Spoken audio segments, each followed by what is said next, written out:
before my time, did you guys watch him play? Remember him for Tottenham? Yeah, I remember him being a left back. I don't think it was. I think more me and Paul probably because we're a little bit older than you. Will.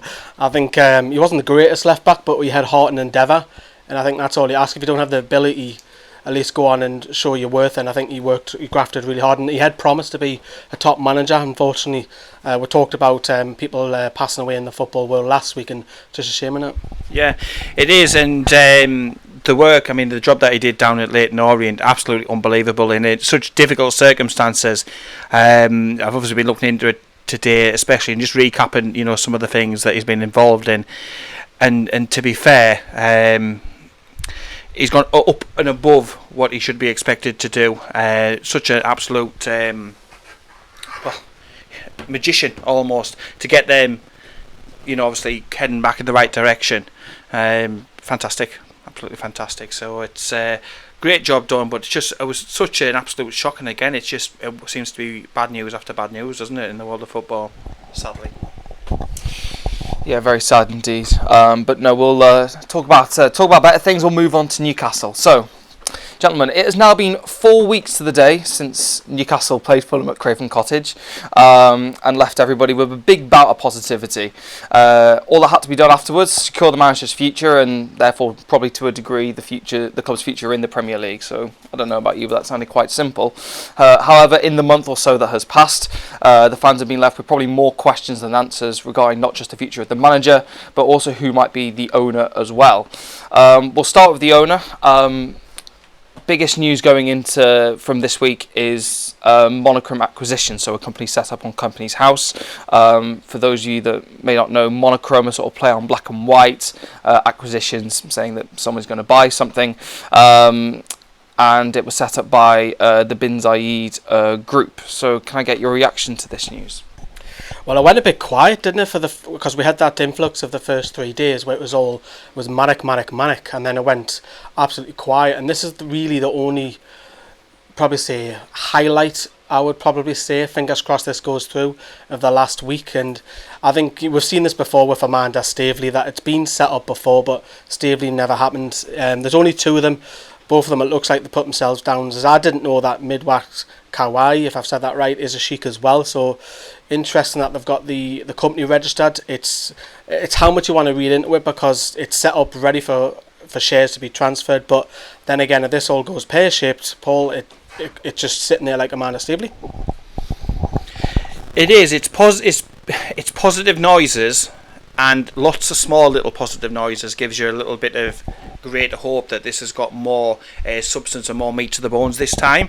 I think last time we weren't hearing the volume of stuff that we were getting, like this time. I think only in Newcastle would this takeover be so feverish that people are watching the skies, watching the airport, watching at Companies House down at London.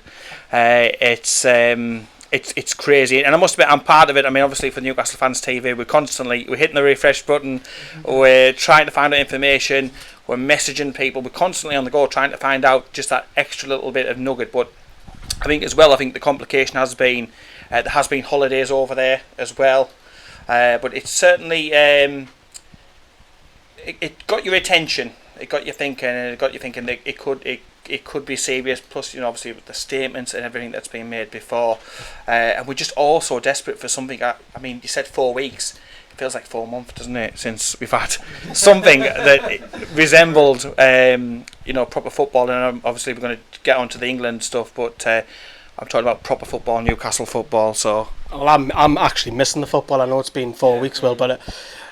Well, luckily we've got obviously the Nations League and the Women's World Cup and African Cup Nations, Cup America, Gold Cup, done well, haven't I? All live at the moment, so at least it's a substitute for something, but I am missing it. But what do you reckon, Will? What about that? The monochrome, black and white? It's probably the biggest sign that we've had probably since the statements came out, and I know you yourself, you have massive reservations about the statements anyway. But for those people that were probably believing that it was Newcastle fake over, or maybe that was another dud attempt to buy the club, this is probably the biggest sign of encouragement, let's say, that the interest is genuinely serious, and the statements that they did put out were more on the genuine side. I think people got more excited. I know the Chronicle have touched on this when they've talked about it, that the problem is that when the original story came out, it said that the club had been sold, so categorically had been sold, it had been taken over, whereas in reality we're nowhere near that stage. The thing is as well though, Will, that's come out very recently with the Premier League meeting, although Lee Charnley has kept a sort of very strict no, I'm not discussing it, no comment type thing, it did come out, and it has come out in the press today, that the Premier League have received documentation. It's not the documentation they require for the so-called fit and proper test, but it is like a heads of terms of business, so it agrees the outline of the actual deal that's been managed to be worked on. So again, it's another, that's what I mean, it's just small encouraging little footnotes. It's nothing major, and I do wish the club would make some sort of statement a la what Charlton, for example, have said recently, and other clubs, where they've come out and they've given a broad update, some sort of communication, some sort of just acknowledgement, Yeah, but in this situation, especially with the Kenyan and with the Staveley takeovers that didn't happen, a lot of them were played out in public. I know this one, to a degree, is because of the statements that have been put out. But in this instance, and as you say, there are little encouraging signs that things are moving forward. Lee, is silence better than noise and words at this point? I think it depends what type of person you are, I think. See, I didn't like the carry on with it being non-stop 3 days. You're just struggling to keep up what was going on because it was something happening every 2 hours, and now it's calmed down, business as usual. So let them talk, let them have the differences out, let them agree, let them disagree. I think that's the way forward. And then wait and look, we want something official. The only official thing that we got was off Lee Marshall replying to a tweet that he couldn't speak about it. I think that's the way forward. Yes, it probably causes a couple of doubts amongst fans because what's happening? Is it happening? Is it not? I think the club should have put out a statement and said this is happening, but because of X, Y and Z we cannot discuss it further. Then at least it settles the fans a little bit. But if they're going to keep it quiet, I think that raises worry. I think the club should have come out and released the statement for me. I think though the problem, Lee, is that in a way it's not the club, it's Mike Ashley, and that's the thing. Nobody at the club can make a statement because the only person who sort of matters in it is Mike Ashley, and it's such a mess. But it's a mess that could have been so easily prevented by a 1 or 2 line statement. That's all you would need to make. And if you think how much he's waffled previously in the past and said stuff like the Sky News interview at Christmas that we were going to be sold, and he was confident on it, you'd think he'd be able to make some sort of short statement, whether that's through Keith Bishop or whether that's through obviously Mike Ashley himself. But the man needs to talk. He's got the IQ of a turnip, but he's got to come out at some point and man up. Remember, you're on radio. I am. It could have been. It could have been. And if you watch Newcastle fans TV, it often is a lot worse. But he's got to. He can't just keep sticking his head in the sand. It needs addressing. It really, really does. Have you heard anything on season tickets? Have you heard anything on new strips? No, it's all rumours, whispers, and it's just getting literally whisked around. And there's just too many journalists out and about who are trying to stir the pot. There's too many cooks, and it just needs one person to come out. That person needs to be Mike Ashley or Keith Bishop or somebody like that, and say, this is where we're at, and that then it would literally make everybody feel so much better. But possibly, do you think, and this is another point that I wanted to bring up, is that with the statements that were released by the group, I think they were probably more on the lines of trying to cover their own backs. So obviously we didn't hear anything from Staveley, we heard nothing from Kenyan in the process of the takeover, and we heard it all from the club about what was going on. And then when those takeovers fell apart, especially with the Staveley one, it allowed the club to come out and say they were time wasters and they weren't sort of serious about the bid. It's kind of come from their end. So I think this group have been doing this to show, no, we have the money, we've shown that we have proof of funds, and that we're trying to move forward with this. So the blame for this, if it's not to come through, lands at the door of Mike Ashley. Yeah, it has to, because at the end of the day, it was said on the last fans forum with Lee Charnley himself that Mike Ashley would not entertain at all until he saw the proof of funds. So the fact that we know that must have been seen, we know that the Premier League have seen this heads of business, this document which outlines and is signed by both Mike Ashley and obviously the potential new owners. So we know that there is something going on.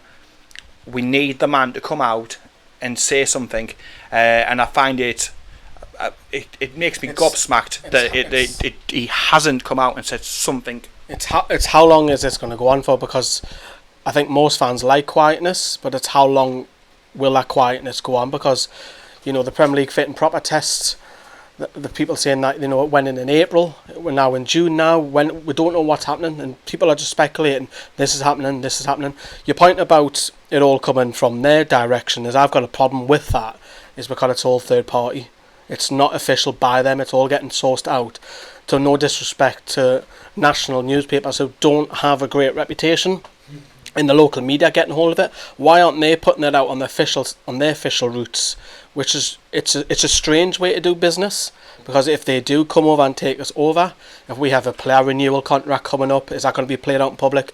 Agent fees, that's the little doubt that I have about this group coming in. I think maybe I can understand, because most takeovers that happen, there was one example that came out quite recently on Twitter that I saw.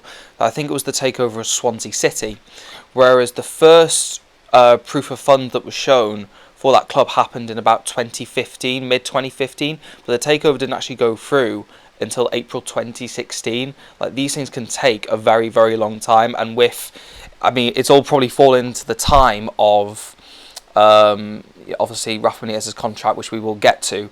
However, if there's an overlap in that the group can't take over the club by that time, it still lands at the door of Mike Ashley to sort out his future. But with this takeover going on, can business be sorted? Because it seems that Rafa Benitez has been in the dark about it. He is in the dark about it. I'm sure you want to talk about Rafa Benitez. Just the way they do the business, I'm not too keen on it. Look, the club haven't come out and denied it, but then I'm going to go back to no comment, isn't it? No comment, but I'm going to go back to my point, is they haven't come out and acknowledged it either, so you just don't know what's going on. There's a lot of, I can't comment on it. Even Lee Marshall's tweet come out and said, that reply, I can't comment. So I think it's a waiting game now, and yes, there is other things like transfer budgets and Rafa Benitez and all of that. And skips to order. Skips, yeah. Fresh skips for fresh billboards and all that going to go up. What do you make of all that? What do you make of all the other things that have been going on? So there's been stuff with Sports Direct's things in the skip. It's not a big story. It's more of a story about us, the fans. Yes. It's not the national media, the local media picking this up. Is that, yes, Sports Direct signs are being thrown out, but there's not just Sports Direct signs. There's other ones that are around the ground as well. So I think a couple of Pumas were in there as well. So you can, how much you want to read into that? I think it's just going to be, as a new season comes, new billboards will come in. We've obviously got VAR. There'll be some sort of electronic boards going in somewhere on the bottom of the pitch as well. So I don't think you can read too much into that Sports Direct sign. They're getting thrown into a skip, because there'll be new ones, updated Sports Direct ones. No, it just seems that most Newcastle fans have become investigative journalists, and it's quite fun to see, particularly as someone who's studied it for the last couple of years. But when they're sort of seeing a lot of fans on Twitter obviously very keen to know what's going on, and they're sort of hounding the journalists to try and get something out. But to me, what it seems that they're not getting anything at all. Like that, even the likes of Sky Sports and all that, they don't seem to know, because they're not. They don't seem to. They haven't been told what's going on. One person will say one thing, and then somebody else will say something else. And it just seems to me you're just trying to cover all the bases as opposed to knowing something for a definite fact. And it just seems that, one person, Sky might say this, or BBC will say the other. So, and again, it just rolls on and rolls on. And that's what I was saying with regards to there's too many cooks. There's too many cooks involved in it. Depends what you like to eat though, Paul, innit? Well, at the moment, just soup. Soup? Yeah, are you on, mate? Paul's dying. What kind of soup? I'm intrigued. This is a bigger story than this takeover. What kind of soup? Why are we talking about soup? And it's no longer Bob's Beans, everybody. It's Bob's Soup. Tell us your flavour. Oh, here he goes with the puns as well. Yeah. Rob's here as well. That was his hand right there. No, we can't be doing that. No, but how long do you think before we get some clarification on what is going on with this club at the minute? You're looking at me. Hopefully it's weeks rather than months, you would hope so. Because, again, it festers on other things behind the scenes like Rafa Benitez, and it's all down to money. It's the simple thing is, money makes the world go round. How much does they might actually want? What's the terms? Does he get a sell-on value if Newcastle get relegated or go into the Europa League? Or how much of his sports director is he allowed to have around the stadium? There'll be loads. Smaller companies as well, isn't it? There's an absolute avalanche. Does he have to buy out all 10 of them? Stuff. So you've got the catering is separate to the merchandise, which is separate to the actual company who runs it day to day. So there's just all of that. It's really, really complicated. Again, social media suggests that we might hear something after these holidays are over. So maybe another update at the beginning of the week. I hope so, because I mean, the biggest problem for me at the moment is the Rafa Benitez. It's a no-brainer situation. It should be sorted, but you don't know again if Ashley's hands are tied with regards to if there is an agreement. Can you go around changing budgets and that sort of thing whilst there is an agreement in place? The only man who can answer that is Mike Ashley or one of his minions and Muppets that he's got employed. And like I say, they've got the IQ of a turnip, so I don't really think that's going to be happening anytime shortly. But it's so frustrating because from the fans' point of view, we want to see players brought in, we want to see players sold, and then we want the managerial hot seat sorted out. I mean, it's again, it's a circus. Mourinho added to the list. It's just a little bit of a joke, and it's all self-inflicted by ourselves. We're masters of our own downfall, and the hierarchy. You think they would learn of previous mistakes, but as I say, IQ of a turnip. I hope it's done weeks rather than months, because we want to. I know you talk about pre-season. Pre-season's only 3.5 weeks, 4 weeks until all the lads are back. It's normally the 4th, 5th, 6th of July that they come back in. And you want to have a settled squad. You want to see who you bring in, some youth players, and then you'll say, okay, I need to strengthen here. You want to strengthen there, regardless of who the manager is. You want to know how much you have, who's in charge, who's above you. It is a bit of a mess at the moment, and it needs clarified sooner rather than later. Yeah, well, the thing that perplexes me most of all is that we've gone from being close and from being sold to they've mutually agreed a price and that's kind of it, and there've only been documents. Like how have we got this kind of miscommunication? You just don't know what do you believe, Will? You're throwing the questions at us. Let's throw some questions back at you. What do you think? It's my job as a journalist to ask the questions, not answer them.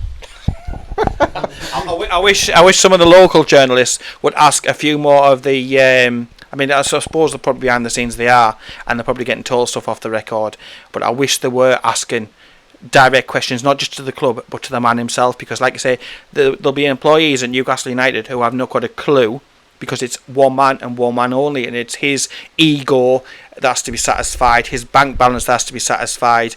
There's probably got to be a high street shop that's for sale that he wants to buy, and all this sort of thing. Do you know what, Alfie, you've just mentioned about club officials, is when you see someone on Twitter say, a source who I know works at the club has told me something happening tomorrow. It's always like it's someone in the catering team, or it's a security guard who just stands there for God's sake. You know what I mean? It's just you just don't believe it. It's Twitter's it's what you believe on Twitter, isn't it? Yeah.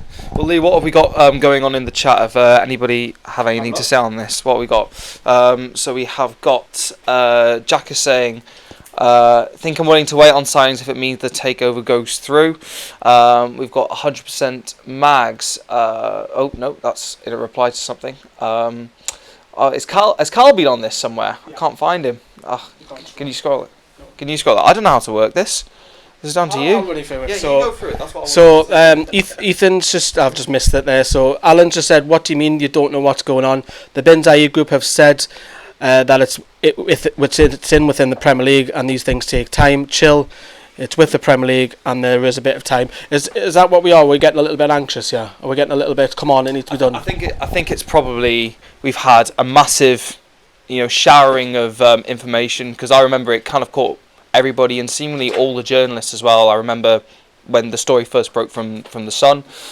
You saw like Sky Sports journalists and all the Chronicle journalists, they were caught a bit off guard because they were saying, oh, where's this come from? And then after all this has happened, we had 3 days of mayhem, if you like, and then 2 weeks of nothing. And that's after 12 years of absolute suffering. You get less for murder, wouldn't you? But I think it's, we've suffered, the relegations, the joke appointments, the joke decisions, the underfunding, everything like that. We're so desperate for anybody. We'd have taken Staveley, we'd have taken Kenyon. And then I think, to have that carrot dangled just after Sunderland had been humiliated, by the way, it's like all your dreams coming true at once. So you're desperate for that to actually happen. And then since then, it's been the tumbleweed effect, and it's Chinese whispers, and it's all of that. But yeah, 12 years, I think, we have suffered enough, suffered more than I think any other club and any other fan base, could do. And the good thing about it is, of course, we could go from having unlimited funds, new owner, Rafa Benitez, and challenging maybe for the Europa League, or we could go to Alan Kirbishley with still Lee Charnley, Mike Ashley, and a relegation battle. And that is life as a Newcastle fan. It's so up and down. It's so black and white. And I think that doesn't make you feel any better. Right, well, I think we're going to go to an ad break now. Make sure you stay tuned on Nova FM and across social media. When we come back after the break, we'll be talking about Rafa Benitez and all the latest going on with him. So don't go anywhere. Till Engate said.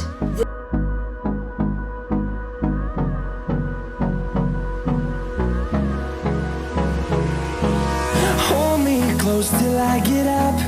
Time is barely on our side. I don't wanna waste what's left. The storms we chase are leading us, and love is all we'll ever trust. Yeah, no, I don't wanna waste what's left. And on we'll go, through the wastelands, through the highways, till my shadow turns to sun rays. And on we'll go, through the wastelands, through the highways, and on we'll go.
close till I get up.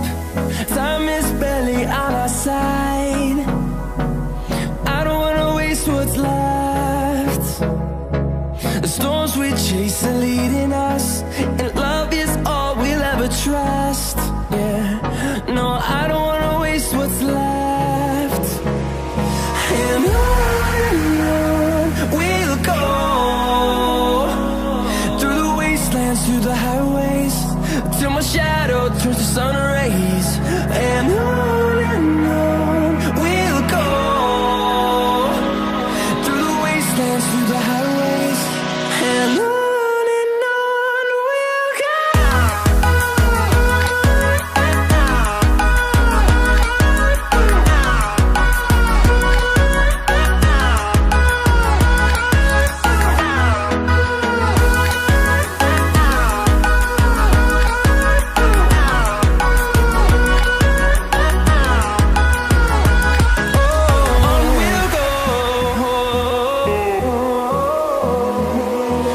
Finding life along the way, melodies we haven't played.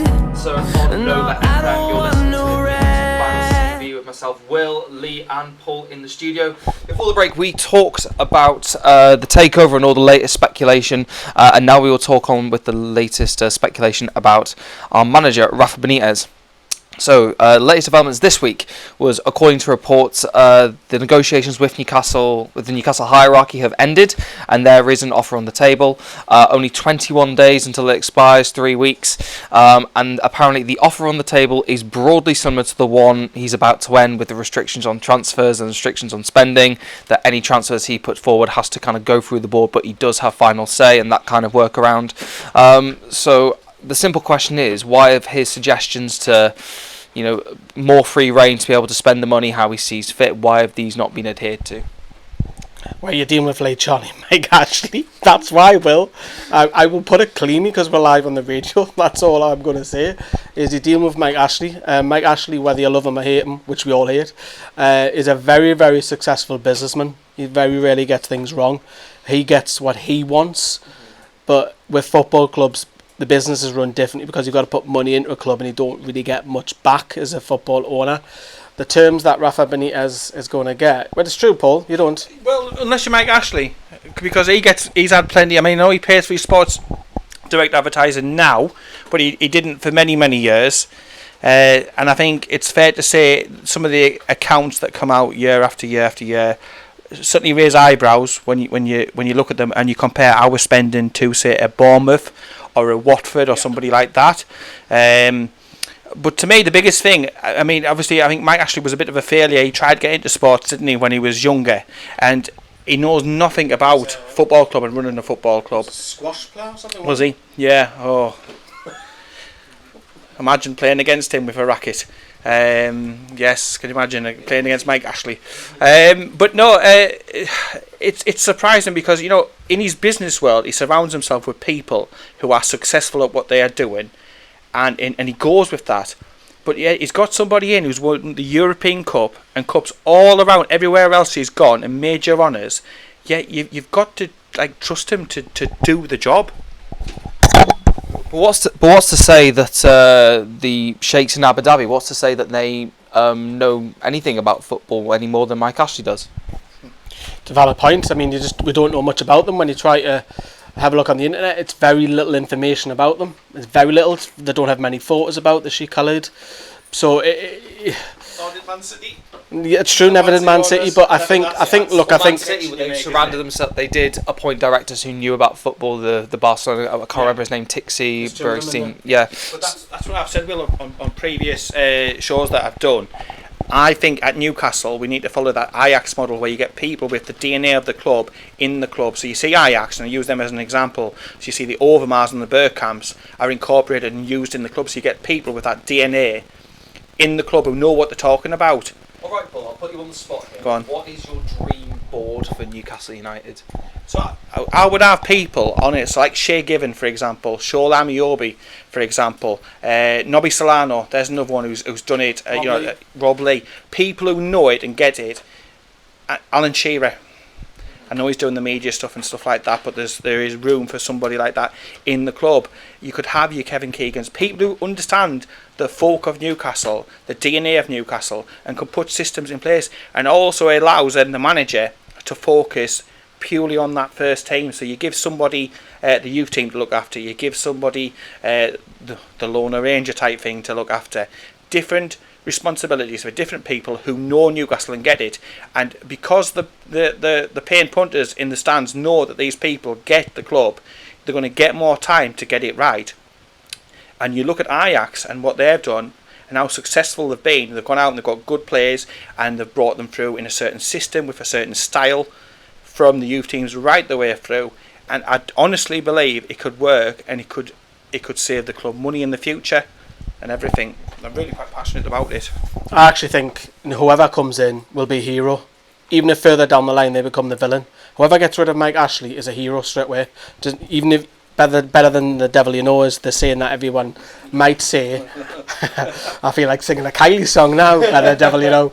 But I think Newcastle fans would accept that risk right now to get him, Mike Ashley, out the door, and whoever comes in, whether a chic billionaire or it's Bob's Beans manufacturer company manager, whatever, I think that's... Other beans are available. Other beans, yes. But you put me off. But I think Newcastle fans would accept Ashley out and will take that risk whoever comes in.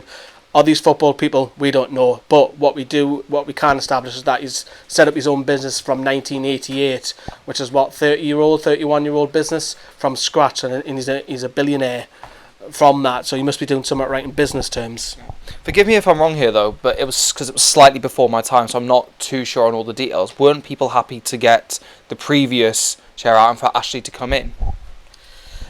I don't know. I think with Sir John Hall, how he ran Newcastle is, yes, he's a millionaire, but he put the club into debt. So did Freddie Shepherd as well, but Newcastle were competing. I think, would you take now financial fair play? You can't do that now, but back in the day, Newcastle were challenging. You had the Keegan, you had the Brobson era as well. Newcastle were going, well, I wouldn't say going crazy, but they're one of the top 5 spenders, getting themselves into debt and focusing on that money to get them success. So yes, the money in terms, 20 years ago, were a lot more small than what they are now, but would you take a safe owner now who wouldn't put any money in, who would just, you don't want that. You want a bit of a, you don't want the club to have debt, of course not, but you get what I mean. You want the ambition to be shown, which Mike Ashley clearly doesn't do at Newcastle, whereas other clubs, as Paul touched upon, you like Bournemouth, Southampton to some extent as well. You're talking even you could give us half a dozen Premier League teams that are not in that top 6 that every year, without a shadow of a doubt, spend more than us. That's all we want. Is I think we'll take that risk. Whoever comes in and shows the ambition, whoever comes in is a hero. Paul? Yeah. I think Lee, you summed it up absolutely perfectly. Whoever does come in, it could be anybody apart from probably the Sunderland owner or somebody connected to that club. Anybody could pretty much walk in, and you would get a hero's welcome. To me, I would take somebody just coming in and running it sensibly and with consideration to the fans. The fact that it's a potential oil sheikh who's got this huge amount of money or whatever is purely a bonus. I would take, if somebody won the lottery and had enough money to buy the club off Ashley, I would take it and run it as whatever it generates. Yeah, a community type club. I'd rather that than have Mike Ashley. And they all say in the better the devil you know, but that was not written at the time when Mike Ashley was about. Sing, is it? Yeah. No, yeah. Honestly, you don't want to hear me sing. But yeah, we would. I would rather have it as a community club as opposed to as it is at the moment, which is at times an absolute circus. Couldn't agree more. Okay, well, to offer maybe a bit of a different point of view here, is Ashley in the midst of a takeover? Is he trying to protect his asset by making sure that Rafa doesn't? So say the takeover takes until September, and we have the transfer window, that Rafa doesn't spend the club's budget and more on players over the age of 28 for 20 million a pop, and therefore puts the club's financial position into some jeopardy. I've just laughed at Jack's comments just there. He's just said, "I'll believe it when I say Camel and Gregstown, Northumberland Street." That was a great comment. What was your question? Sorry, Will. So is Mike Ashley trying to protect his asset in the midst of a takeover? Oh, 100%, yeah, because Paul's already touched upon there's about 10, 11 companies in there. Does Ashley want to have a say? Does he want to have one company there? Does he want to have one person in the board? There's a lot of stuff. I think it'll be more than just the money, because you talk about, I know money makes the world go round, but there's a lot more. Wallpaper does as well, doesn't it? Wallpaper, yeah, he's come out and said that. But I think, does someone sit on the board? Maybe he wants that. Does he have a percentage, as I've touched upon already, of X amount of sales? If Newcastle get promoted, does he want to cut? I think if Ashley was to walk away from Newcastle with this 350 million, he's a businessman. He's not going to just sit there with 350 million and have a swan song around Miami or whatever. Yeah. Look at the mess, Lee, up at Rangers. That is trying to get Mike Ashley out. It's like you've got to drag him out, and it's still going through the courts now, and it's a mess. And I can imagine it's going to be equally as messy to get him out of here as it was to get him out of Rangers. So Newcastle go down to League Two. And just speaking of Rangers as well, if Mike Ashley wants to go for another club, you know, he's had dealings with Rangers as well. Rangers fans want to be a little bit worried if we do sell a club, because Mike Ashley's got 350 million there, and if he wants to stay in football, I don't think he would, mind you. But It's a route to the Champions League, though, isn't it? Potentially. Possibly it's an easy way to get more money, but I think if Ashley has 350 million, he's a businessman. He's not going to go back to Miami and think, thank you very much. He's going to put that somewhere else, and wherever that goes, be very worried about Mike Ashley. Well, sort of, if we drag it a bit back to Rafa, I realise that we have digressed slightly. But is maybe what is taking the time for Rafa to, because as I say, apparently an offer is on the table and has probably been for the last week now, is the reason this is taking some time is that Rafa actually wants to see what happens? Possibly. I'll sort of expand my question a bit. So it's if he signs this contract, which is apparently something similar to the one he's got, why would he sign that if then somebody comes in and then that contract is void? Void. Essentially. I think with Rafa, I think you've just got to forget about the takeover, because if it doesn't happen, what happens then? So I think with Rafa, it's just we've touched upon this on the channel, is that the minor things just need ironed out. I think that's all it is. He sounds in the press conference that he wants to sign. He sounds that he's ready. He's like a politician, though, Rafa, isn't he? Oh, he's very clever. He's so clever. And he will wait until the precise moment that is the optimum time to do something. And everything he does is for a reason. Putting them two players on the bench against Fulham, the youth players, whilst Ashley was there, was showing them, look, I can bring through youth players. I want you to invest in youth, the facilities and everything, because look, it's saving you money. It's right in front of your nose. You can go back other clubs. He's always done things, hasn't he? Really, really politically.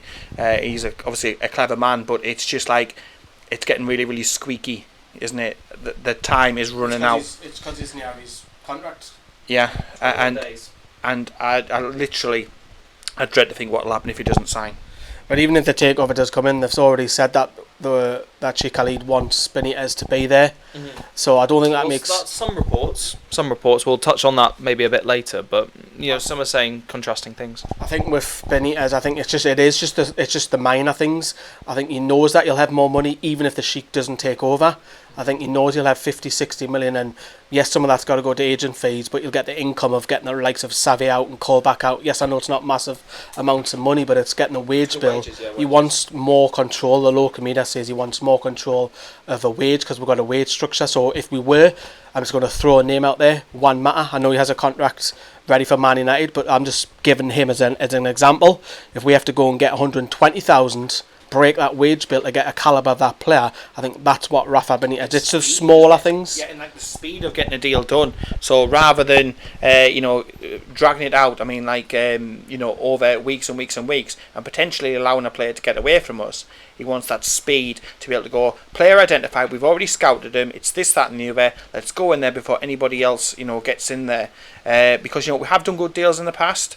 That is a strength of us at the moment. You look at Shah, you look at Dubravka, we're capable of making very, very good deals.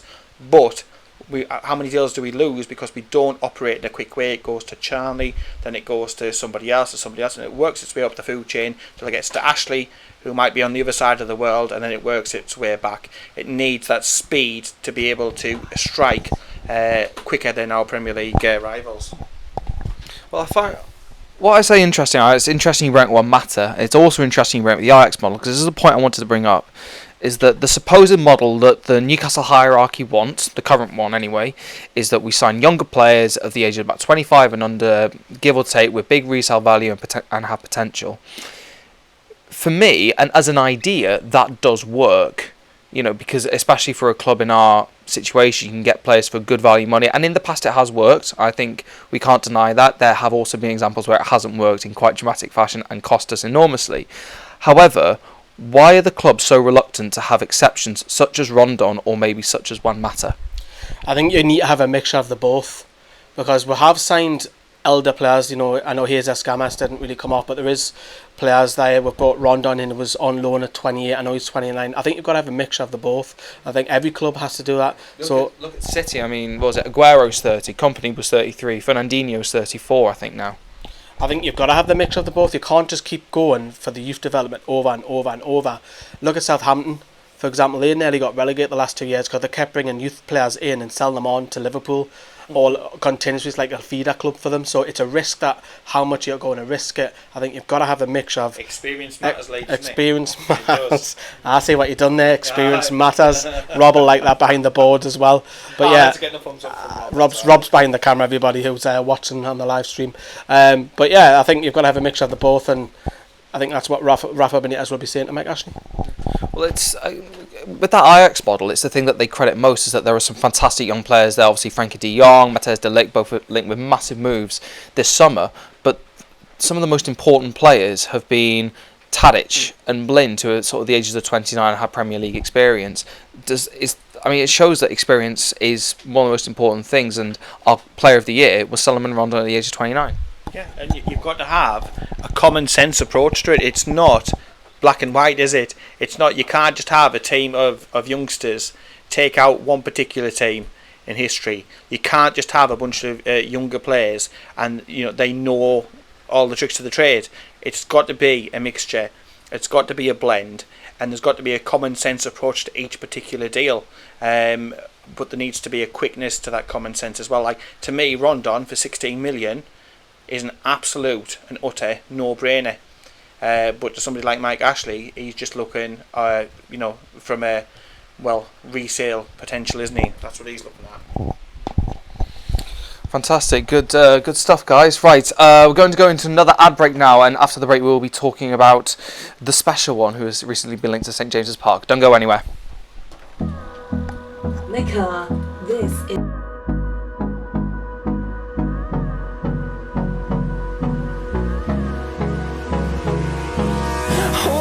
Close till I get up. Time is barely on our side. I don't wanna waste what's left. The storms we chase are leading us, and love is all we'll ever trust. Yeah, no, I don't wanna waste what's left. And on we'll go, through the wastelands, through the highways, till my shadow turns to sun rays. And on we'll go, through the wastelands, through the highways, and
on we'll go.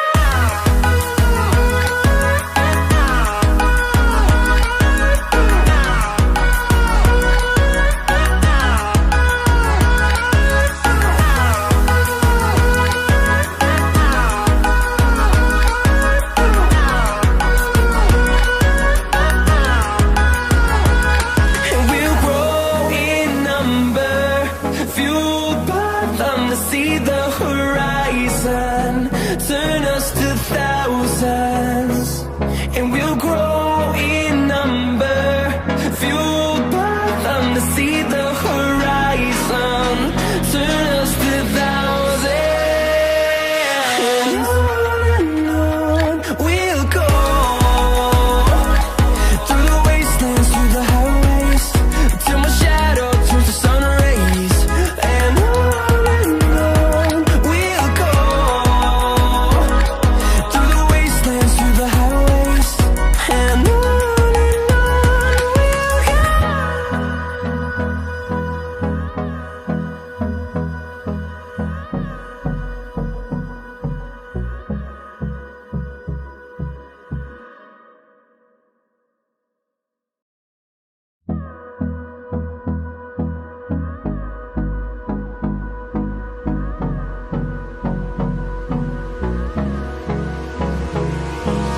Hold me close till I get up. Time is barely on our side. I don't wanna waste what's left. The storms we chase are leading us, and love is all we'll ever trust. Yeah, no, I don't wanna waste what's left. And on we'll go, through the wastelands, through the highways, till my shadow turns to sun rays. And on we'll go, through the wastelands, through the highways. And on we'll go.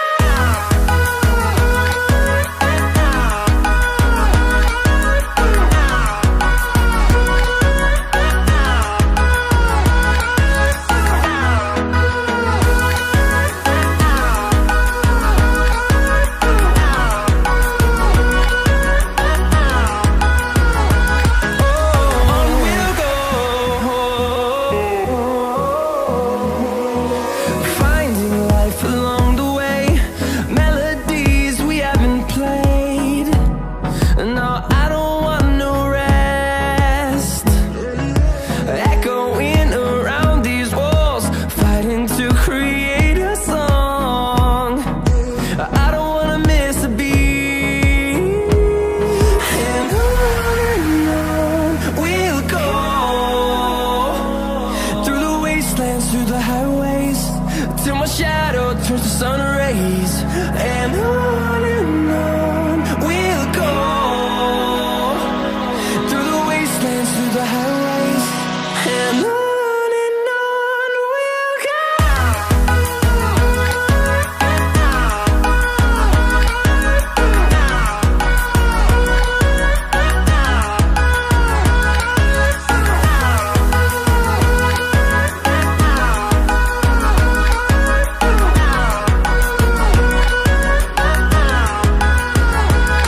And we'll grow in number, fueled by them to see the horizon, turn us to thousands. And we'll grow in number, fueled by them to see the horizon, turn us to thousands. And on we'll go, through the wastelands, through the highways, till my shadow turns to sun rays. And on we'll go, through the wastelands, through the highways. And on we'll go.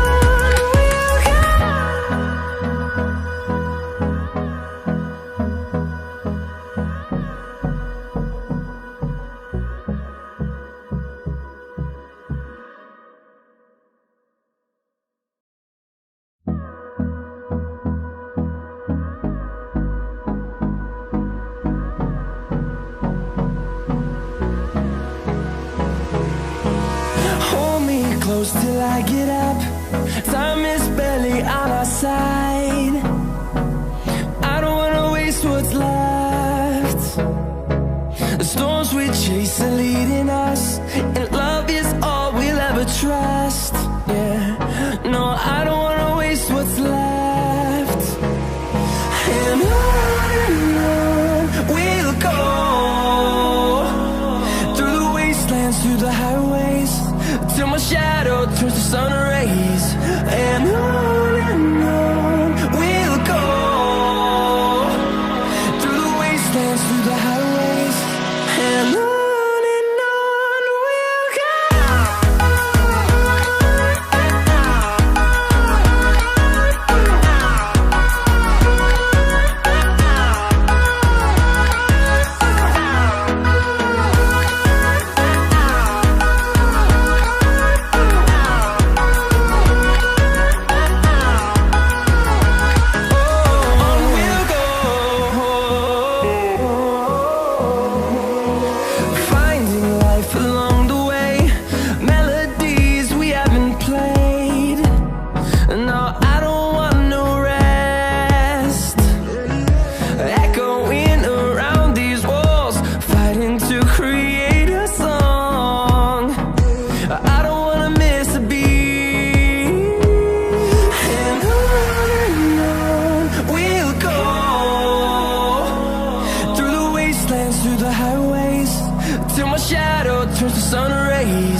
Welcome back to Novo Radio Northeast 102.5 and the Football Fan Zone with Newcastle Fans TV. It is 7 o'clock. Fitting to play Bladen races in that ad break. Miss my words out. Anyway, we'll talk about managers before the break. Our current one, Rafa Benitez, and now we're going to talk about a future one. So one name that has come out in the media today who would seriously consider managing Newcastle if we were taken over by some Abu Dhabi sheikhs, is Jose Mourinho, the man who was tutored under Bobby Robson to come to Newcastle and manage. What would you guys... Just pulls on the heartstrings there, doesn't it? So I'll let Paul go first on this one. Yeah, it pulls on the heartstrings, doesn't it? It's the Bobby Robson connection straight away. Mm-hmm. As soon as you said that, it's just like, you think, yeah. Just like John Carver. Oh, And you had to go and spoil it, didn't you, Will? You had to spoil a little moment of just warmth that there was there by mentioning that man's name. It is very warm. It is very warm in here. Yeah, to me, it's something that happened, I think, 4 or 5 years ago, that was brought up again on social media, and then I think it's Sunday paper season mixed together. I mean, to be honest, you can see it from his perspective. You know, Newcastle should be a club that the likes of Mourinho wants to manage, but under the current ownership, of course, it's such a turn off because of who that man is and the way that he operates the club. Would the fans accept Mourinho is on our graphic right now? I think they would, but it's unthinkable. Unthinkable, is that the right word? That's not a word. Is that unthinkable? Yeah. To lose Rafa Benitez, I hate just that thought of losing Benitez. I don't want anyone else coming in. Mourinho's a fantastic replacement. I've only got one criticism of Mourinho, that he is a winner, but he's very negative, and I don't like that in a club. But I think what he would do, he'd love to play the underdog. I think he really would have a bit of money behind him. Bit of a Porto situation. Kind of, but I think what you'll do, you'll get the fans on board and go against the board. Things like that. I could say that happening because he is. He's very. You mentioned Benitez, a diva. He is. You mentioned Benitez being political. Mourinho's just as bad. So, but he's a born winner. But can he do it with less funds? Yes, he's done it with Porto. But can he do it in the Premier League? I think he wants to get in. The top jobs, you can only really say Chelsea's going to be available this summer. Maybe there's a reunion back at Chelsea for a third time. Lucky, who knows? But I would love to have Mourinho only if Benitez doesn't go. And I can't think of Benitez not being there at the minute. Well, I'm not ready for it. We'll talk about Mourinho.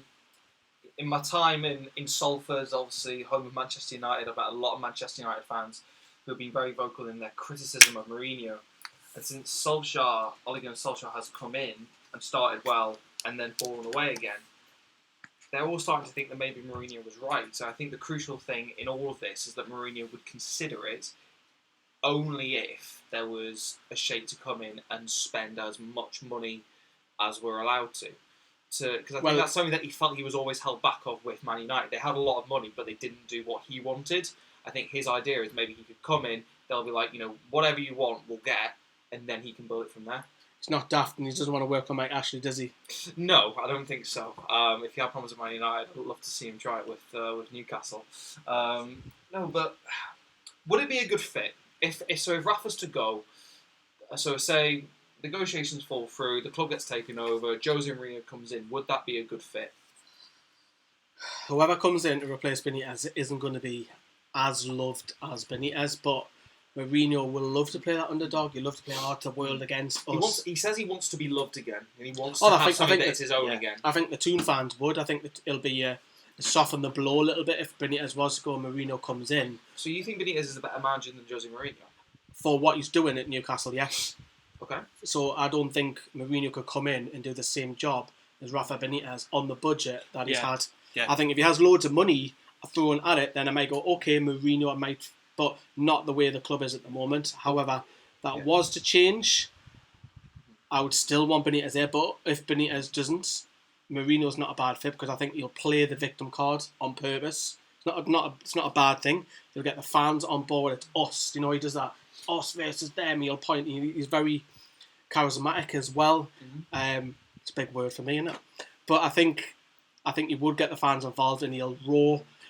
But when things do go wrong, he'll surely tell you. And he's very, very outspoken in the media, whereas Benitez is quite reserved until he gets pushed. Then he'll bite. But I think put it this way, it wouldn't be boring under Mourinho. No, and I think Rafa as well. What you got to remember is Rafa's brought the fan base in a unified approach like it hasn't been in such a long time.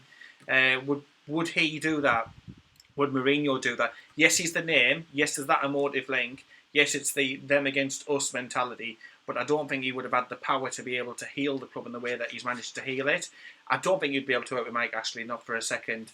I think if Mike Ashley was to stay in charge and Rafa wasn't to be there, I could imagine somebody more like an Arsene Wenger type person, because he can work with the younger players, he can bring them through.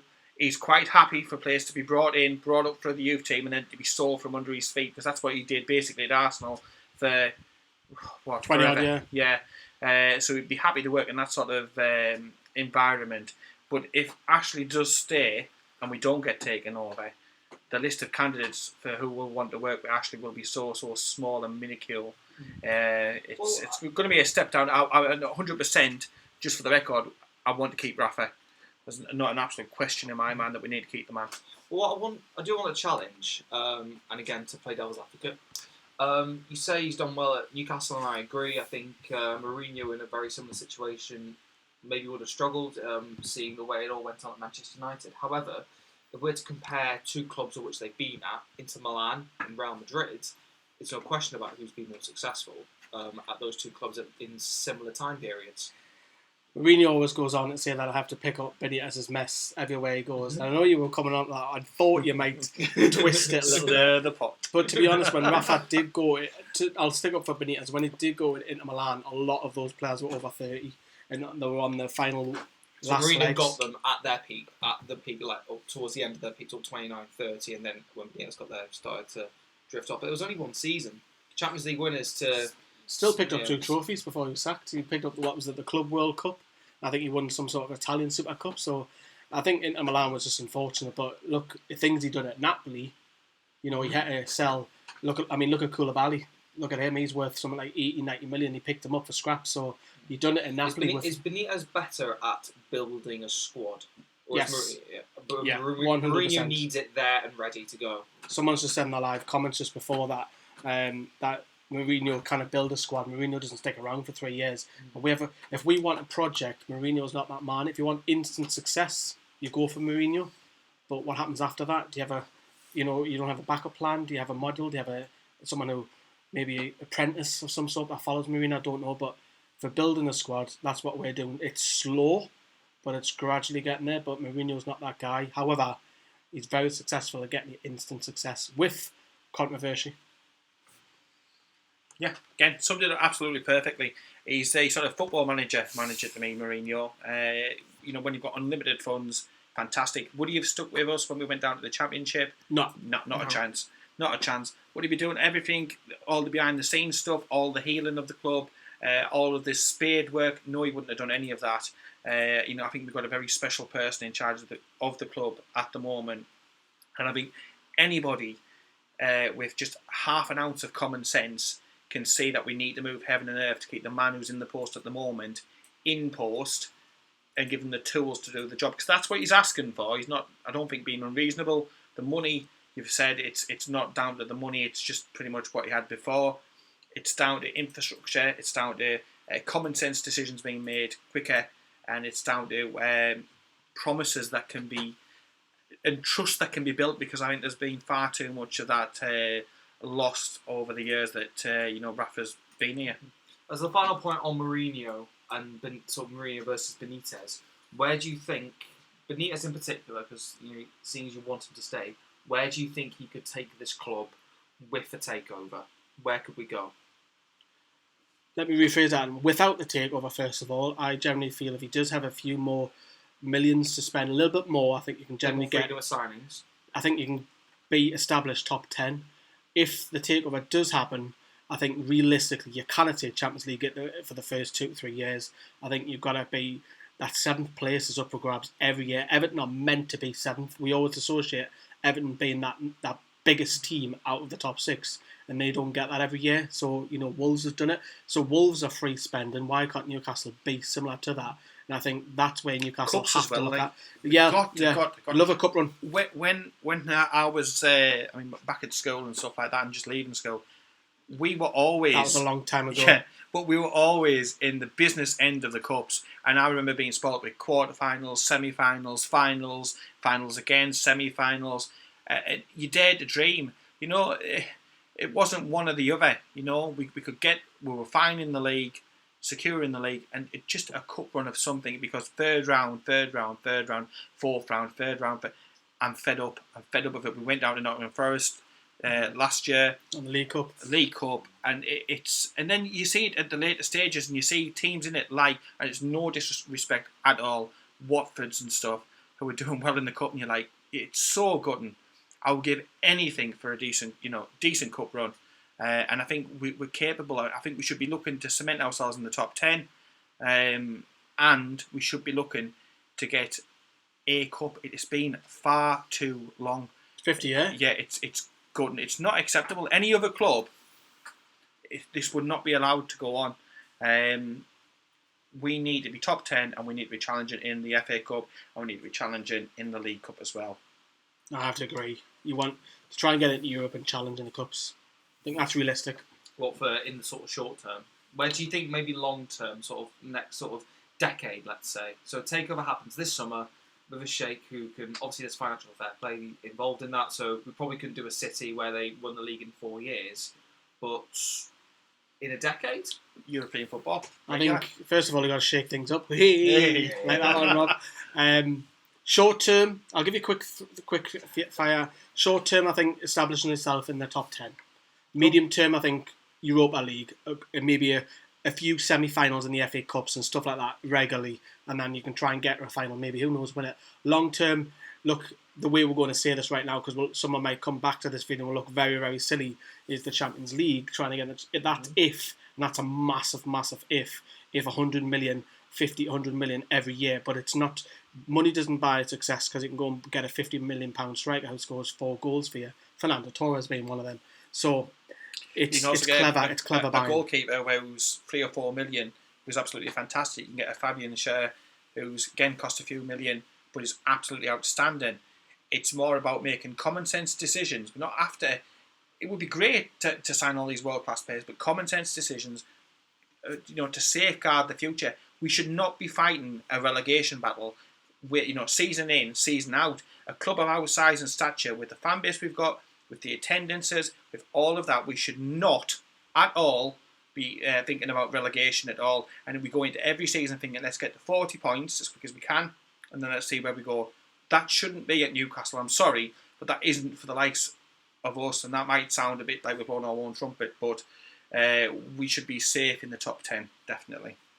There's an interesting comment there by Liam. It just said Wigan and Birmingham won something in recent years, so there you go. Yeah, this decade. No, I'll have to wait and see on that. But I mean, with City winning an FA Cup 6-0 in a final, it's going to be realistic on how far can we actually get. We're talking about some of the players that are currently at Newcastle. Let's bring it a bit more back down to earth and deal with the issues here and now. Newcastle have released their retained release list.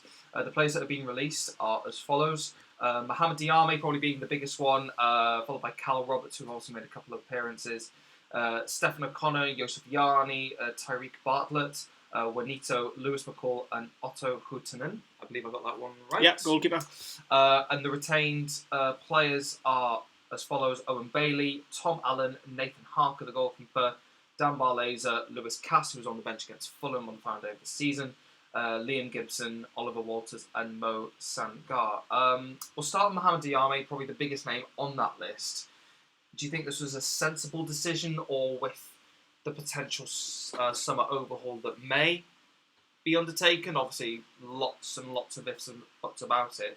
But would you have rather kept him for a year, 2 years? Because midfield's particularly like a position where we may be struggling for numbers, with Hayden wanting to leave as well. Should we have kept him? Only for squad depth. I don't think he should be a regular, because we know that Hayden is likely to get his move over the summer. Key's only got 1 year left. Shelvey, is he not? I think Shelvey will stay personally, but if we lose Diame as well on top of that, you've only really got Longstaff in the long term. So just for squad depth, I would have kept him for another year. The club didn't want to do that, because obviously he would have stayed. Rafa's already come out and said that. We wish you well, Mo, and etc. etc. He wanted 2 years. Club only going to give him 1 year. So if you don't look, club's bigger than the player. But I would have just kept him just for squad depth, that's it, because now you're talking potentially 3 centre midfielders who could leave the club over the summer, which again you've got to bring people in to strengthen. That shouldn't be difficult. Like this is the mentality. No, but it isn't. The thing is, the mentality that Mike Ashley and Lee Charnley have got us going at is that we think it's difficult. It is not difficult. If we had some decent administration in at that club, in my opinion, it would run a lot smoother, and the likes of Mo Diame, fantastic servant, does a lot of other charity work away from the club. If he's had to sit on the bench, he's sat on the bench. That's fine. Is he good enough for where we want to go? To me, he's not, and I would have moved him on. But I would have brought in competent replacements. But it's like saying out of Benny Hill. That's how I see our transfers getting done. It's just the daft music. Do you have a jingle for that? And that literally people Lee Charnley running around with just a piece of paper trying to get something signed. It's not slick. It's not professional. It's not what it should be for Newcastle United. Like you say, nothing against the player. I would like to thank Mo. I mean, the goal against Brighton was huge in us getting obviously the championship in the successful season. He's played his part. He's done fantastic stuff. But to me, he's not good enough. And we need to be able to bring in replacements. And that should not be, for Newcastle United, a difficult thing to do. Bournemouths can do it. Clubs in the Championship are outspending us and outthinking us and outplanning us. It's heads gone, in my opinion. It really is. But that's the thing with me, Paul, is squad depth because of Ashley, because of Charnley. That's what I'm worried about. That's the only reason why I'll keep Diarmi, not because of his ability. I think he had that 12 months where he was absolutely unreal, and then he's never been the same player before and after. But it's just the squad depth. That's the only thing. I wouldn't necessarily put that down to ability. It's just we're lacking in centre midfield because we know that we'll have to let him go. But we're lacking in the boardroom. That's where we're really lacking in the there's only a one-man boardroom in there. Yeah, and it's like Benny Hill, isn't it? I mean, there's very rare people that do like him. There are small people who are out there who do love Lee Charnley. It's very, very small, but none of us in this room. Read into that what you will. Looking around the rest of the list, a lot of them are under 23 players, which, Lee, I would say is probably your area of expertise. Biggest name on there, released Cal Roberts, and then on retain, lots of names in there. What do you make of the decision to let some players go and some stay? Looking at the release list, I think almost all of them.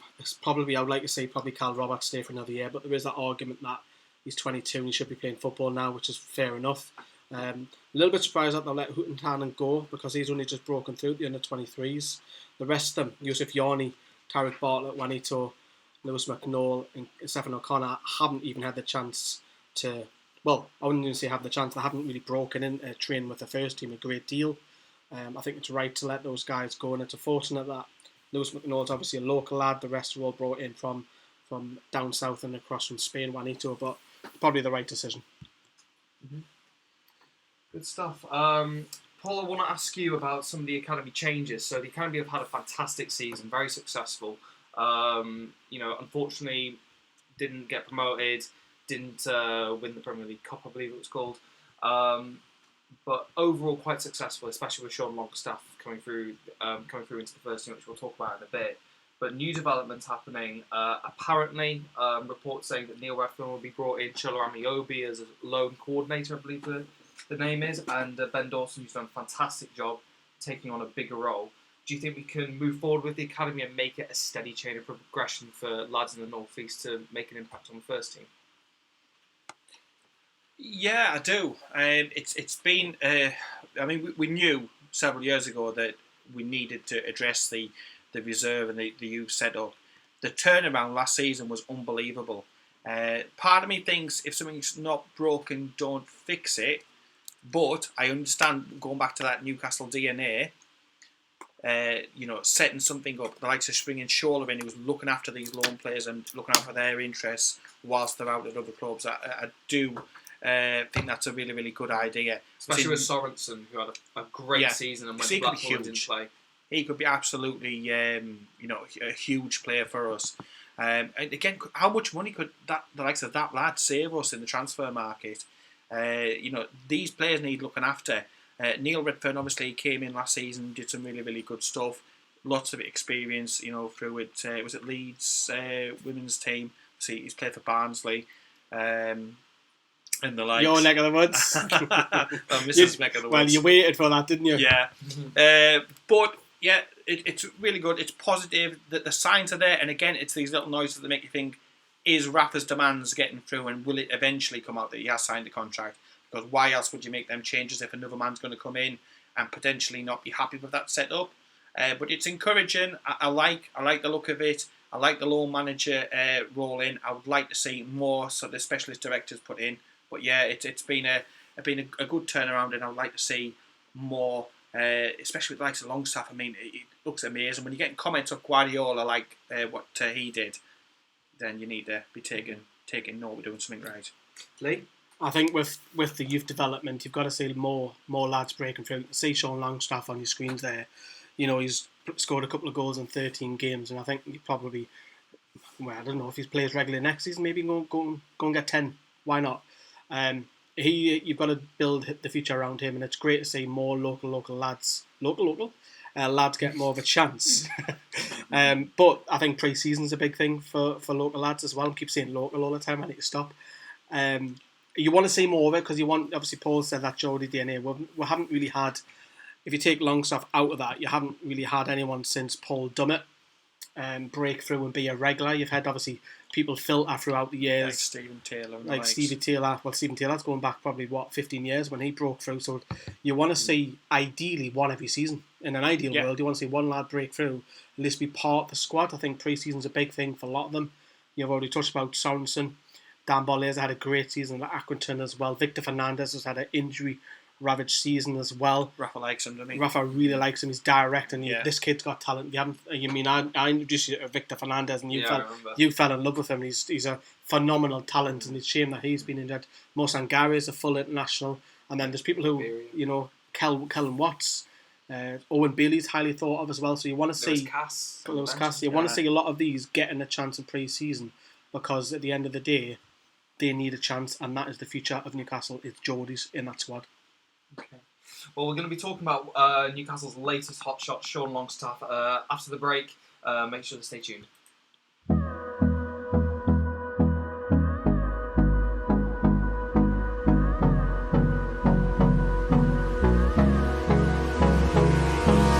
Hold me close till I get up. Time is barely on our side. I don't wanna waste what's left.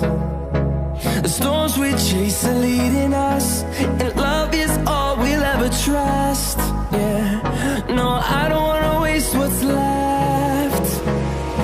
And on we'll go,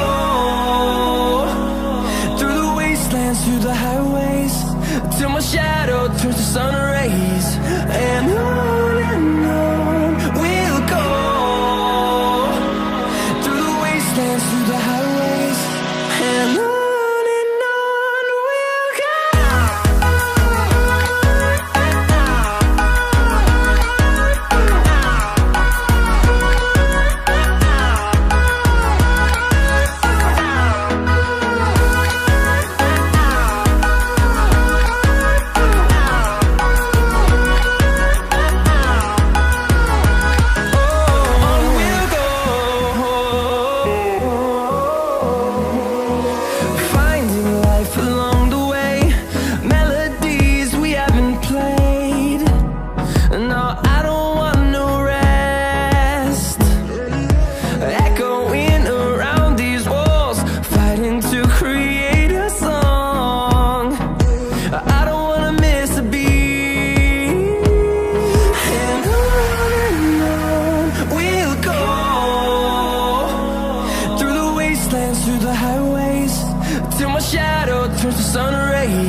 close till I get up.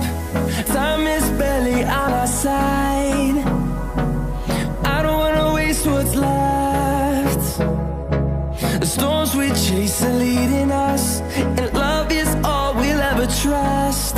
Yeah, no, I don't wanna waste what's left. And on we'll go,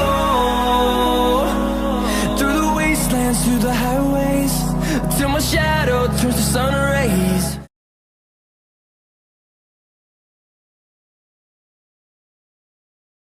Hello everybody and welcome back to Nova Radio Northeast 102.5 FM Football Fan Zone with Newcastle Fans TV. We were talking before the break about the academy and how they've come on in this season, and now we're going to talk about, let's say, the pick of the bunch from it, which was Sean Longstaff, who this summer heavily linked to Manchester United, who are kind of changing direction, sort of the players they've signed. They signed Daniel James this week from Swansea, kind of going for a younger, more potential player. £25 million move for someone who's only played 13 games. Does he deserve to be linked to clubs like this? Yes, but what if he has a poor season next season? It's all about now. So at this present moment, his value is high. It's a bit like Jose Perez. Jose Perez market value is over 30 million because he's had a good second half of the season. So with Sean, I remember watching him. It was about 2.5 years ago. I went on video on the channel and said this lad will be special. Actually went on. Put it out on the line that this lad would be special. He was more of a number 10 when he was in the under-23s, and he was scoring. I think he got 10 goals before he was shifted out on loan with Woodman and Roberts up to Kilmarnock.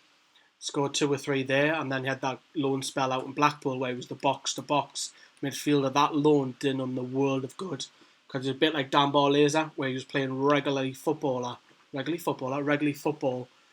week in, week out against grown professional men. And I think that did him the world of good. And then he came back and there was a bit of hoo-ha. Is he going to go to Portsmouth? Is he not? And he stuck around and he stayed. The crucial thing is, for me, what I think what he learned, I know he played in the St. Pat's friendly last year. He played in the Forest game, played in the FA Cup, but he played around the first team. So he knew, and you'll learn playing around better players. There's people who say, like, for example, Mesut Ozil plays better for Real Madrid in Germany because there's better players around him than he does at Arsenal. But I think that's where he learned. Rafa kept him and probably didn't want to keep him, probably wanted to get him out on loan, but he stayed in the first team and learned and got his chance like Isaac Hayden did because of injuries, and he looks so assured, and I think the team has to be built around him first next season. Forget about your John Joe Shelby's and Keesung Youngs and whatever. Longstaff has to be the forefront, and then get someone next to him, a senior head. If it's Shelby Longstaff, brilliant. Are the two similar? Perhaps. But I think Longstaff is your way forward. Or do you think you'll play in the first team next season?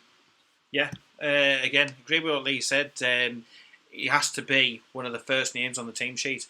The rise in the lad has been absolutely meteoric and totally unprecedented. I'm not surprised that Man United have been sniffing around. I heard of quite a few people at the beginning of last season. It was obviously Portsmouth had all but signed him up, but obviously because of Benitez and the politics and the squad depth and all that, he kept him, and it's been an absolutely fantastic season for him. The injury came at such a terrible time, and that was probably in his worst game, wasn't it, down at West Ham? Yeah, because everyone was comparing him to Rice. Yeah, I do think that game. Yeah. And I think, to be honest, where Rice is now, I think it's like Longstaff's like a season behind him. He's got like a head start on him. I think they're going to be very, very similar players in terms of quality. But I think it's like a Formula 1 race. Rice has started and he's had a lap to go around type thing. Absolute quality. If somebody like Guardiola is literally running out of nice things to say about you, again, you know that we've got ourselves an absolute gem, and I wouldn't be selling for 25 million or anything like that. Well, Longstaff recently did come out about the speculation. Said this is what he said: shows how far I've come. If someone told us at the start of the season that by the end of it you would be linked to these teams, I would have laughed. But it's nice, it's flattering. However, he does say that I'm 100% focused on Newcastle and trying to get fit and back into the team here. So it seems that he wants to stick around and play for his local team. Like Andy Carroll. I think with that, Will, is because he knows he's now on the cusp of being a regular week in, week out. He only got in the side because of injuries. That's the truth. However, when he got in that side, Key was coming back, Shelby was coming back. He kept them on the bench. I know Key was in and out, but he was the main guy until his injury. And I think he knows if he has another good pre-season, he's in number one. Why would you want to go? Yes, Man United are a massive global club. We know this. But would he play week in, week out? He knows probably not. He has to be on more money. He'll be on a big, massive global stage, what have you. Man United's model seemed to be that they're going after talented youngsters. You mentioned James. Aaron Wan-Bissaka is another one that they've been linked to today or over the weekend. Longstaff knows that if he plays here, he'll play regularly, and that means he'll develop so much more. And also as well, he's got the love of the fans. He's got all of that. He's got his family support network. He's got his brother at the club. At the club. Everything is right for him at Newcastle. Your worry is, if Mike Ashley stays, will you get another Carroll situation where you're forced to go? Probably not. As long as Benitez stays, which obviously is a big if. Benitez has finally on transfers, and it seems very unlikely that he probably wants to let Longstaff go. Yeah, like you said, to me, I wouldn't sell him no matter what the fee was, what was waived. He's the one player you wouldn't, would you? Yeah, he's the one out of the whole squad. Yeah, you've just got to keep hold of, regardless, no matter how much money is sort of tempted and put on the table. It's a no deal, is it? You would not sell him, because again, imagine the backlash from the fans, the support, to be selling another one of our prized assets off would just not be acceptable. Like you said, we need to build around him. He has got quality. I mean, how long he can represent the club for years and years and seasons upon seasons. He'll go on a captain. Yeah, and you've got that all from a player who's cost you next to nothing. What about you, Will? I think it's certainly a nice romantic story for him to stay, a kind of another Shearer time of thing, to have the offer of Manchester United. Obviously it's not known He if there was turned you down. He turned you down. Shearer turned you down. He turned you down. I wouldn't. I'm just thinking solo artist. Yeah, come on. I'm in a band. There's a three way. You can change it to Longstaff now.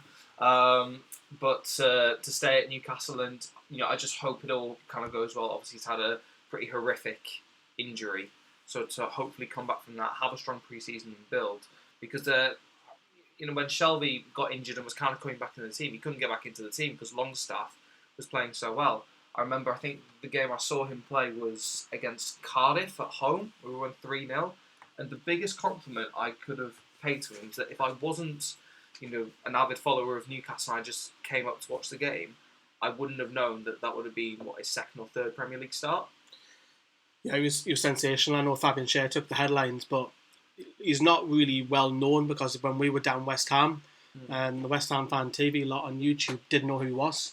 Didn't know who he was. They were all comparing Longstaff and Rice. They were like, Rice and who? And I think now Gary Lineker tweeted about him as well. So his name is out there, and I think next season, I think everybody who's a football fan will know, assuming he's fit, that who is Sean Longstaff, and that's it. It's going to be tougher for him though next season as well. Do you think? More pressure because people are aware of you. Like before against Man City.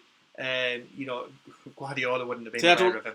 I don't think everybody is. I think Newcastle fans are aware of him, but I don't think the whole population of football fans are. But do you think? I think take Man City, for example, next season, if he's playing against them, they're going to have a plan for him because he said that was it was one of the differences between Man City and Newcastle was him. So you absolutely just stick Fernandinho on him. We'll be fine, man. We'll be fine. Stick Fernandinho on him. We'll be alright. But I think more people are going to get to know him, and then as that goes on and develops, it's going to be harder for him. But he's got all the attributes, in the world. Fantastic. And again, he's another one of them. Like Rafa, he's another one of them people who's like he just unifies everyone. Everybody can agree. Longstaff, yeah, fantastic. You know what I mean? It's not a decisive one like a Josselou or somebody like that. Some people will say, "Oh, he's a good pro, this, that, and the other." Well, people like myself will say he couldn't hit the side of a barn door. Do you know what I mean? So there's like a big split on some players, but for Longstaff, everybody from a Newcastle perspective thinks the world of him. I think the system suits him so perfectly as well, because you talk about, assuming we'll have Rondon next season, I'm sure he'll bring him up later, will. Assuming we've got Rondon, Almiron and Perez, he can be that breakthrough midfielder trying to get on the end of things at the edge of the box, because he can allow whoever's aside him. I know it was Hayden during his spell, whereas Longstaff was the box-to-box midfielder. When Newcastle had the ball, his aim was to get 10 yards further forward, whereas Hayden sat. He'll have that responsibility next season, assuming he's fit. I'm excited by it. Look, we all want Geordie's coming through, and he's got sport all over in his family. You talk about Matty.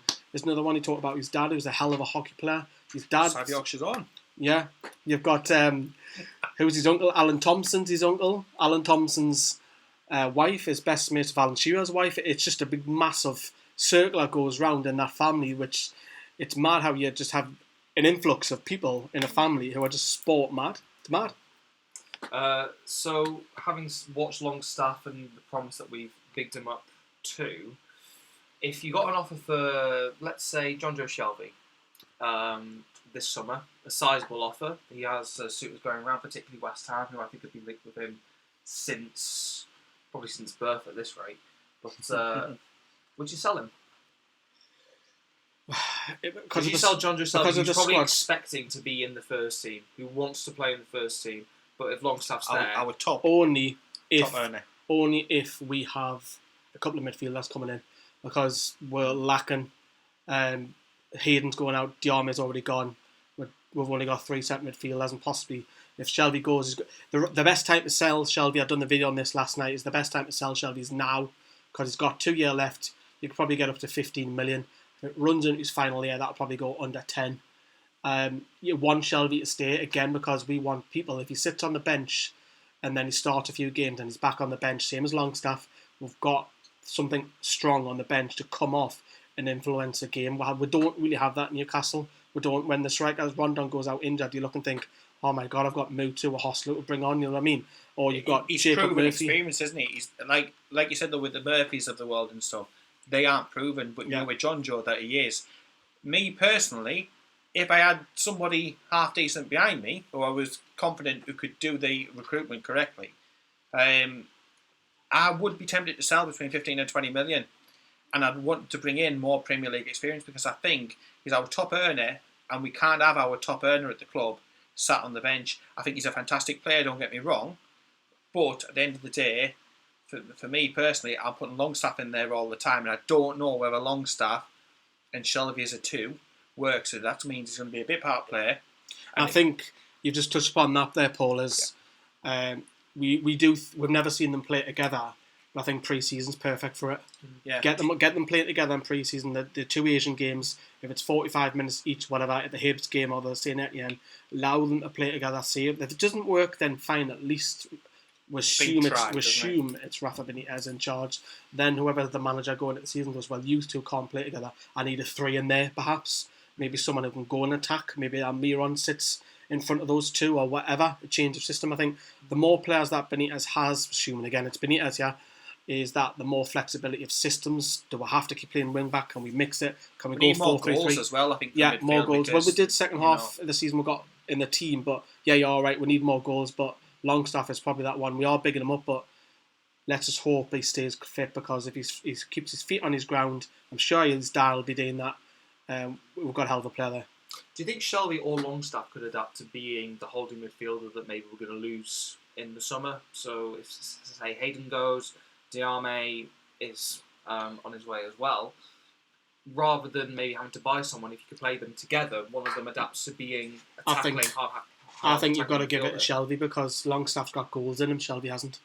Shelby's never got more than 4 in a season, which is not good enough. The Matt Ritchie conundrum, where you can make a right midfielder a left wing back. Yeah. Can you do that way, Shelby, to make him I think you could. Play? The thing is, the only thing that worries me about him and that sort of role is, you're seeing in some games where he's given away daft free kicks, or he hasn't tracked back, and that's resulted in a goal. I don't think that's the strongest part of his game. I prefer Shelby on the edge of the box, running in, and he should be getting more goals. I agree. He should be getting up to 10. Yeah, every that should be his minimum aim every year. Yeah, get 10 goals. Running back into the box, sometimes I just think he slows down and he lets his runners go. And I've seen occasions last season when he's been playing that. I also think, Paul, is that when Florent Lejeune plays, there's no necessarily that demand for that Hollywood ball because Lejeune can do that. Yeah. Fabian Schär's another one who can bring the ball out from defence. I don't think if Lejeune is missing, you might have Shelvey start a lot more games, but that's a tactic that Benitez was one of the tactics he used even in the Championship with Shelvey coming up the first year and the season that we just had. We don't necessarily need Shelvey if Lejeune's playing because he can. I mean, he's a model pro, isn't he? At the end of the day, he's back in training and weeks early. He's desperate. He makes all the right noises. He's a great proven player. Premier League experience. Lots of ticks on that list. But do we need something else? I personally think I believe that we need something else beside Longstaff to bring the best out in Longstaff. So for me, for that reason, between 15 and 20 million pound, I would say thank you very much, John Joe, but it is time to move you on and bring somebody else in with experience who will complement Longstaff. That's a massive overhaul in centre midfield, and I don't think we can do that. Yeah, it's that big question. I mean, we've already touched upon how the board deals with it, how players sold, money reinvested. Rafa has apparently been told sell to buy once again, so maybe he has to actually sell players. I think he's got a pot, hasn't he? They've said that he's got a pot of 50 million, 11 million carried over from last season, 61 million. Plus, then you can supplement that with any players that you take, that you send out, etc. Anybody in mind? Well, there's Chelsea. They've got a few players, haven't they? So you've got likes of Loftus-Cheek. Yeah, somebody like that. Transfer embargo. Bring them in. The thing is, how many players do Chelsea want? They've got hundreds. They've got an absolute abundance, and then they've got the cheek to come out and say they can keep Kennedy. Yeah, they can keep Kennedy, unfortunately. But they've got such an amount of players. Who was the lad as well from? It's Bakayoko as well, who's on loan at Milan. Derby. They went on loan from Derby. Mason Mount. Yeah, it's attacking midfielder. Yeah, so there are players out there that we could bring in. But maybe as more of a replacement for Hayden as well, because I feel that's where you're lacking. Because if you have, in both systems, 5 at the back, 4 at the back, you have 2 holding midfielders, and you say Longstaff's one of them, who's the more attack-minded one to get balls forward. Yeah. You need someone more defensive. So who would you get in to supplement if it's not going to be Shelvey? If it's not Shelvey, you're kind of bringing in another youngster. You've got to have someone who's experienced, who's maybe done 3-4 years in the Premier League or La Liga. Samaras on a free, that was a big link. Samaras, he's a free agent. And that comes round. It's like the Andy Carroll and the Bastos one that comes round all over and over. I think you've got to have an experienced head alongside Longstaff. Having 2 21-year-old or 2 youngsters is not for me. You need someone who's been around, mid-20s, going upwards and signed on the dotted line and just gradually... Ideally, you want someone who's been there, done that. And well, isn't it ideally you want to keep Isaac Hayden? In an ideal world, you do, but we know that that's not happening because we've got to let him go because of his personal circumstances. If he didn't have any issues with his girlfriend and his daughter living so far away, I believe he's getting married over the summer. If that wasn't the case, you've got to allow him, out of respect, to have that move now. Yeah, well, we're looking in the comments now. We've got some interesting transfer suggestions. I've seen Coutinho on one of them. Aaron Moy, another. Aaron Moy is a good shout. Aaron Moy is a good shout, to be fair. It's just I've never seen 2 more contrasting names ever in a thread. We've also seen Rojo from Manchester United, left-footed centre-back. It's not a position that we don't think we need strengthened. No, I don't think so. What was it? Ethan's asking the Sheikh's marquee first signing. Do any of you guys have any ideas? Well, Ethan's just said that Manchester City pulled Robinho out of thin air. I think it's because of financial fair play restricts you on what you can and can't spend because you've got to then prove that you've got the money coming back in the club. Sponsorship deals you've got, doesn't it? You can get around it with the commercial side of things. But Ryan Sessegnon, that's too much money because Max Meyer's a good shout, Kovalenko. Adam Lallana is another one that Chris has mentioned in the live chat as well. So there's a few, and I think from Leicester? Was it Mendy and Didi? Mendy and then Tielemans as well. Tielemans from Monaco, yeah. Somebody like that. That would be big money probably to get him because he's had a good season. But look, I think every day. You want 2 21-year-olds in midfield? No, you don't. But he has a bit more experience because he's been around the block since being 16, 17 when he broke through. Well, Leicester's midfield is incredibly young. You've got Ndidi's 21, Tielemans 21. I mean, obviously, Mendy's still quite young. And James Maddison 22. Mendy's still relatively young, he's 22, 23. So, look, we're going to be linked to loads of people when this is announced. Probably be a little bit out of proportion if if this takeover happens. Well, yeah, I do love talking transfers. This is what I miss when I'm not here. But no, we're going to go to one more ad break, and when we come back, we will be talking transfers as well as what's going on in the world of football. Don't go anywhere.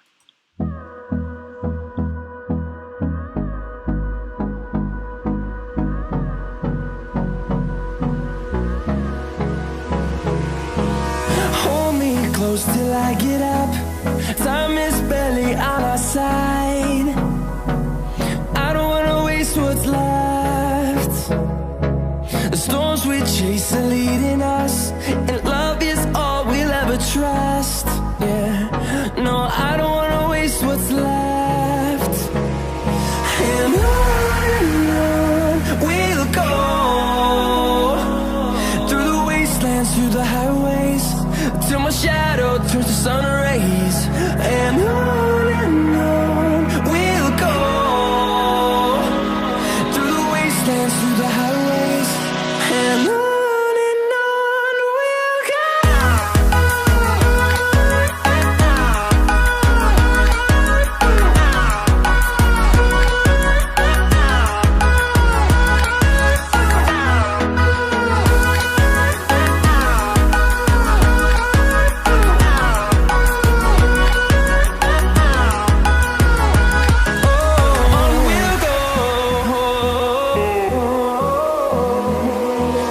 finding life along the way, melodies we haven't played.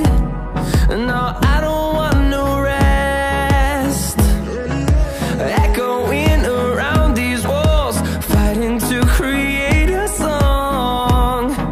I don't wanna miss a beat. And on we'll go, through the wastelands, through the highways, till my shadow turns to sun rays. And on we'll go, through the wastelands, through the highways, and on we'll go.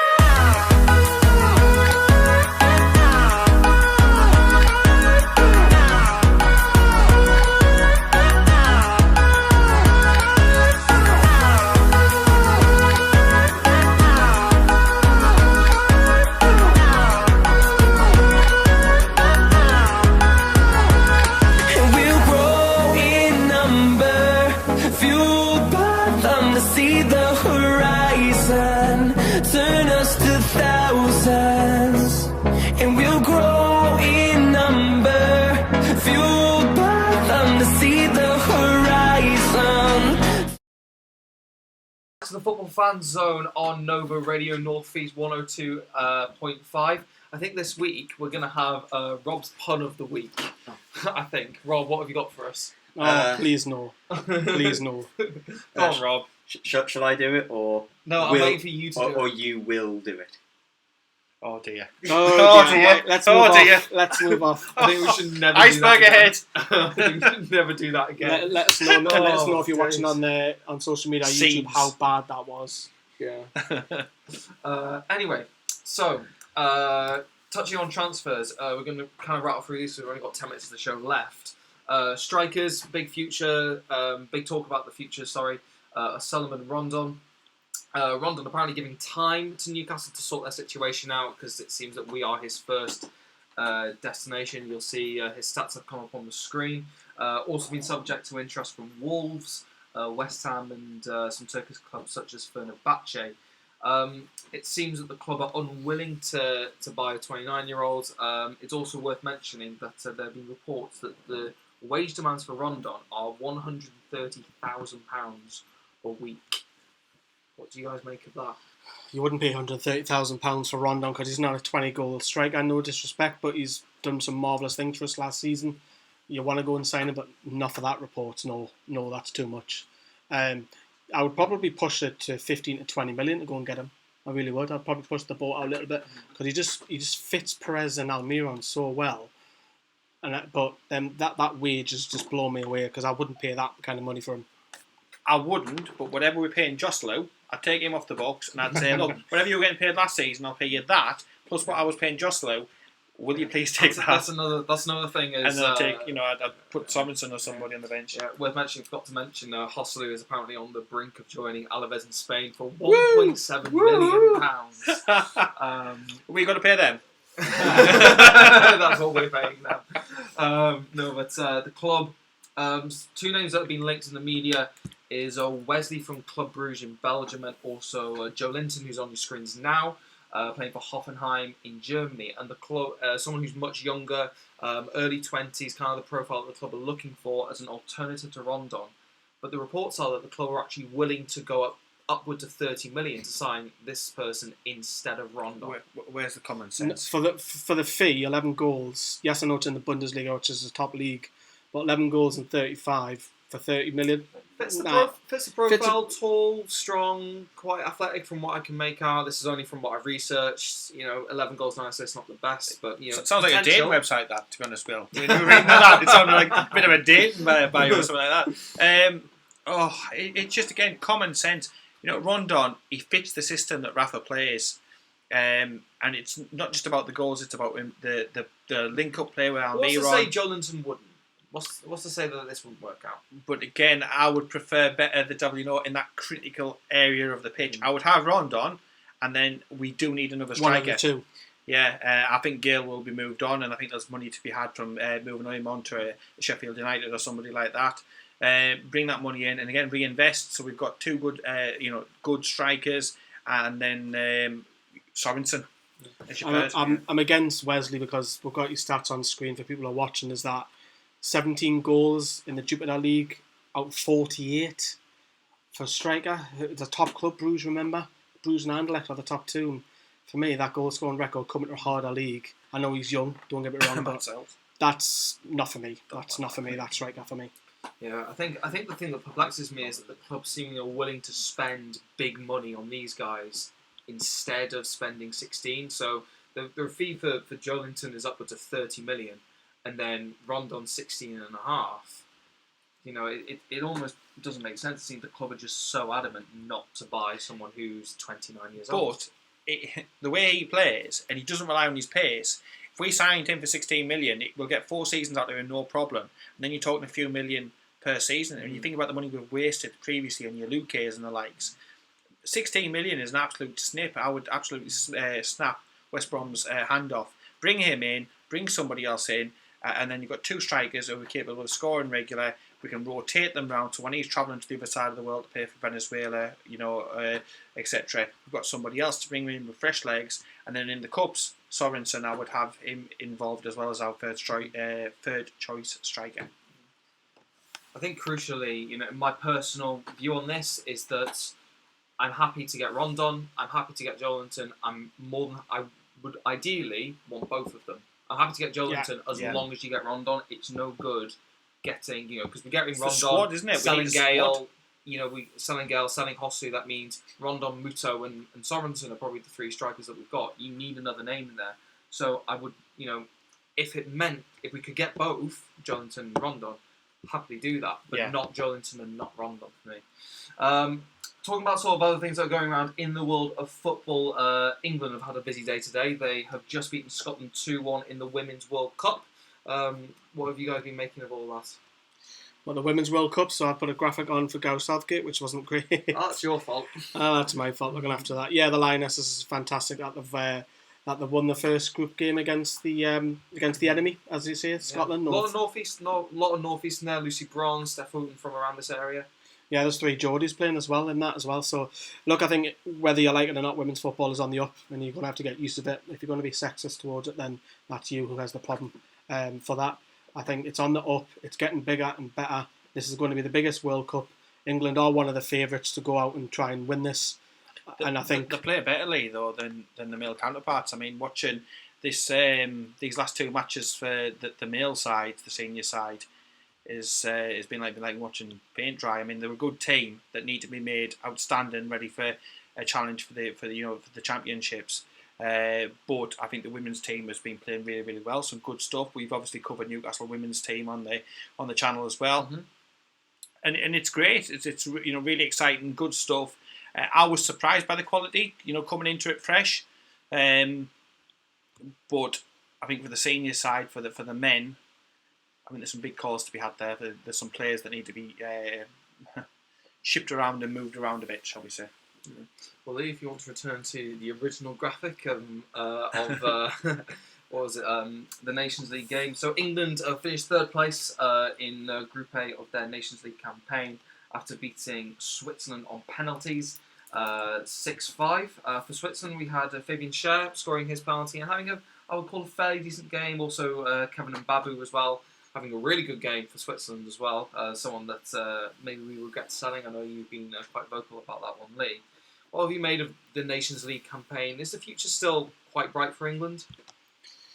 I think it's a lot better than what friendlies are. I think you've got to say that, because I don't care what anybody says, those Croatian games and the Spain game was mint. It was phenomenal. It's better than just playing a glamour friendly against Brazil or or Germany or something. It's more competitive. Is it the finished article? No, but is it an improvement? Yes. I think the tournament will probably be tweaked. Probably in the next 2 to 3 years into a bigger tournament. Yeah, I think as well, it was really, really good. It gets away from the friendlies, which is all positive. But I would say having the finals as we've had them now, where they're scheduled, the players have been on the beach for a few weeks, quite a few of them, and I think that's affected maybe some of the quality. I would prefer to have had that